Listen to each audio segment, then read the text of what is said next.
Hoy la inseguridad es la principal causa de preocupación para los costarricenses. Analizaremos con una voz experta cuáles han sido las causas que nos han llevado a estar como estamos y cuáles pueden ser las posibles soluciones.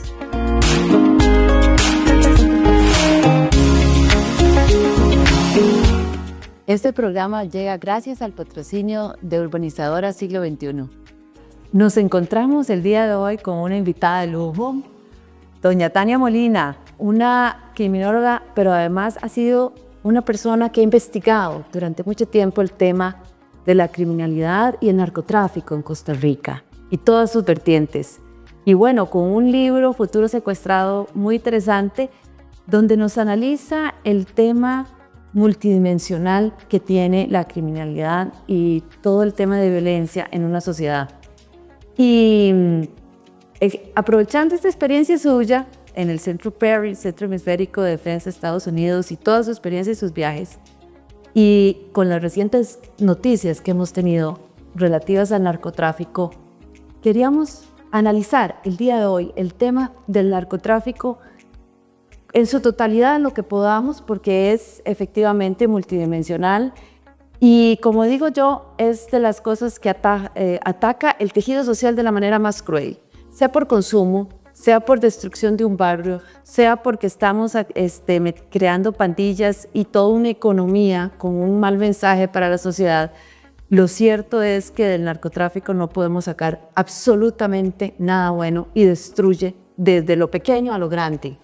Y bueno, Costa Rica, un país pequeño que está en medio de una sobreproducción de cocaína, se habla en Colombia, y entonces ahora somos bodega y tiene un fenómeno de mercadeo que de rebote nos pega, pero además tenemos a Estados Unidos preocupado por el fentanilo y todas estas drogas químicas que están afectando y que cada vez están desarrollándose. Pues ya no hablamos solo de cocaína, ya ahora es todo un modelo de catálogo de drogas, ¿verdad?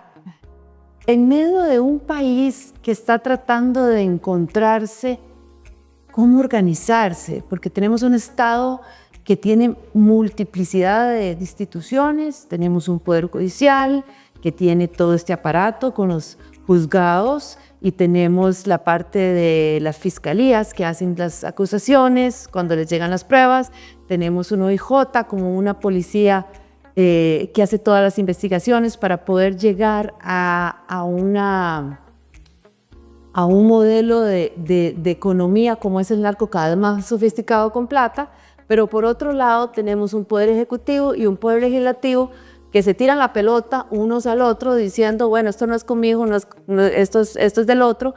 Y lo cierto es que esto se tiene que trabajar en conjunto, más en un país pequeño como nosotros, con todos estos temas estructurales y coyunturales que estábamos hablando, y sobre todo teniendo claro que el narco no conoce fronteras. Es una economía que cada vez tiene más recursos, se ha hecho más especializada, y que lo que le sobra es plata, lo que nos falta en los gobiernos con economías pequeñas. Pues así, Tania, esta pequeña introducción para poner en contexto la realidad de Costa Rica.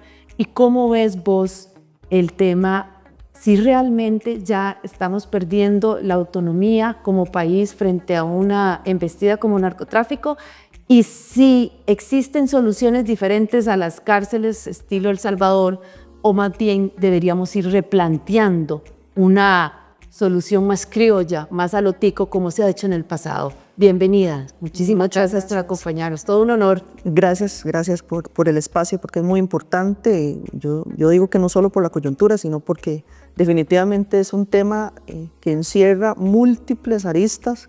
Lo decía y lo colocaba en el libro cuando decidí hacer un análisis multidimensional de la inseguridad de nuestro país, para poder hacer en el núcleo del libro, vos que ya tuviste la oportunidad y me haces el honor de leerlo, viste que en el núcleo de ese libro ahí son 10 temas que estoy postulando. Por supuesto que esto es muy grande, habría que hacer solo un libro para poder describir la corrupción y cómo se ha ido instalando cada vez más dentro de toda la institucionalidad, pero no solo de la corrupción, sino N cantidad de factores que nos han afectado. Mencionaste muchos temas, hablaste rápidamente sobre la necesidad que tiene este país de hacer reformas sustanciales al sistema penitenciario nacional, que eso es una absoluta realidad. El sistema penitenciario tiene que hacerse una reforma, no solo porque hay un asunto de segregación que se hace mal, de cómo se clasifica a quienes están ahí, sino porque nosotros definitivamente no tenemos la capacidad de resolver temas de contención y para poder readaptarlos a la sociedad hoy por hoy. Eso ha sido un fracaso, está siendo un fracaso y sí hay que resolverlo, pero con una receta que sea absolutamente costarricense, ¿verdad? A la medida de nuestras necesidades, porque no podríamos emular un modelo como el famoso modelo Bukele, que es además un asunto gigante de muchísima mercadotecnia, que va más en ese sentido que en la práctica. Ahora bien, en El Salvador ha sido funcional, ha funcionado muy bien porque tienen una tasa de homicidio doloso, que es lo que se conoce, porque también hay datos que no se pueden conocer, que administra un gobierno que hoy tiene el control de absolutamente todo, ¿verdad? Entonces, ¿cuál es el precio que hay que pagar para poder emular un sistema penitenciario con un modelo que en todo caso implicó que el presidente de la República, antes de hacer semejantes cambios dramáticos, tomara el control de la Asamblea Legislativa, entrara con miembros del ejército armados con AR-15, y eso fue una cosa tremenda a nivel mundial y muy chocante de ver cómo además se impone dentro de la Asamblea Legislativa como si fuese el presidente de ese poder y hace una oración, ¿sí? Y la mezcla en todo caso de asuntos que son muy rituales, que tienen que ver también con religión y que tienen que ver con populismo y que hace que todo sea muy complejo de analizar. Pero El Salvador es El Salvador y ahí había un fenómeno pandilleril muy homogéneo con un control territorial absoluto donde tenían a la larga sí que tomar decisiones muy dramáticas. Sin embargo, yo sigo insistiendo en que lo que aplica para El Salvador no puede aplicar para Costa Rica. Nosotros tenemos una idiosincrasia muy particular que ha sido construida además a partir de, como postulo en el libro, la Costa Rica que fundamos, con hitos muy significativos como los que se dieron en el siglo XIX, cuando Costa Rica fue el primero en levantar la mano y decir no queremos pena de muerte, luego no queremos tener un ejército, vamos a hacer una inversión de todos esos recursos en educación, en salud. No somos perfectos, por supuesto, porque ninguna democracia es perfecta, pero de alguna forma todos estos hitos, más tener un premio Nobel de la Paz, haber mediado en los conflictos centroamericanos, marcan una pauta para hacer una política o crear política pública pensando en ese país que es un bastión en el reconocimiento de la conciliación, la concordia, la paz. Y además nosotros éramos un oasis, porque sí lo fuimos, ya no lo somos, hoy por hoy. Yo le pregunté, Tania, en esa parte, porque cuando uno analiza la constitución política, es esa mezcla perfecta de estas garantías individuales que vos decís, de los liberales, ese derecho a la vida, a la empresa, y el tema de la abolición de la pena de muerte con las libertades sociales. Y tenemos ese diseño de Estado de Derecho. Pero lo cierto es que hoy tenemos enfrentados los poderes del Estado diciendo quién es el culpable de qué. Y bueno, ya estamos en una segunda república, pero desde tu perspectiva como experta y teniendo claro que tenemos que hacer una solución a la tica, agarrando, pues sí, algunas experiencias, pero finalmente haciendo nuestro gallo pinto a lo tico. ¿Por dónde irías vos en el sentido de hacer un Estado más eficiente? Y bueno, ya vimos que la ley de extradición que acaba de aprobarse ya está empezando a dar sus primeros frutos, pero al hablar en tu libro multidimensional, pues efectivamente hay prevención, hay un montón de aspectos que no se ven solo de una cara en la moneda. Desde tu experiencia, ¿por dónde podríamos ir tirando esa hoja de ruta para combatir al narcotráfico? Porque la gente se siente indefensa y cuando no se siente protegida, empiezan esas soluciones mesiánicas que no siempre son las mejores. ¿Cómo ves vos esta parte? Bueno, es que lo primero que hay que señalar es que al narcotráfico no se le combate. porque básicamente el Estado es absolutamente incapaz de combatir, para poder nosotros mitigar los efectos de uno de los mercados criminales más poderosos del mundo, que es el narcotráfico, el tráfico internacional de la cocaína y la marihuana principalmente, porque también hay temas que se pueden hablar que tienen ya una estrecha relación con las drogas sintéticas, el fentanilo, la crisis de opiáceos que tiene Estados Unidos, los nitazenos y otras drogas como las metanfetaminas que producen tantísimo problema en el tejido social de los Estados Unidos y cómo obviamente México entró ahí a tomar mucho control. Pero en Costa Rica nosotros no podríamos postular que la receta tiene que ser represiva, que es lo que están diciendo muchos populistas hoy, no solo el gobierno de turno, don Rodrigo Chávez, sino algunos ya están haciendo propuestas, están postulando vía videos, incluso hay partidos que ya están presentando su hoja de ruta. Una propuesta tiene que ser, como escribí antier para algunos medios de la prensa digital, una política de Estado, una política integral, porque nosotros vamos a poder prevenir, en todo caso, el efecto del narcotráfico afectando el dinero. La razón de ser del narcotráfico es el dinero, distinto al terrorismo. Y la gente también tiene que entender que una política de seguridad de Estado tiene que romper múltiples paradigmas, yo lo postulo en el libro. Obviamente el paradigma localista, que es aquel de estarnos viendo solo hacia adentro, el ombligo, ¿verdad? También la heterotipia en la que se vive en este país, que son los otros, o el síndrome, para decirlo más fácil y más sencillo, el síndrome de Doña Florinda. Todos en el barrio, en la región, en América Latina son chusma, menos yo. Entonces, Costa Rica, de alguna forma, a lo largo de muchas décadas, se ha visto como un niño lindo, al que absolutamente nada le iba a afectar. Entonces, yo vengo diciendo desde hace un buen tiempo, más de 15 años, y yo empecé a estudiar investigación criminal ya hace 24 años, pero hace bastante tiempo vengo diciendo que una de las cosas que más nos afectan en este país es la idiosincrasia, porque creíamos que nada de eso iba a llegar. Bueno, creíamos, no me voy a incluir. La gente cree, el común denominador, que nada de eso va a llegar. Porque además nosotros no somos un país productor, ¿verdad? Pero bueno, vea lo que le pasa a Ecuador. Y cómo Ecuador, en cuestión de un quinquenio, creció en la tasa de homicidios hasta un 400%.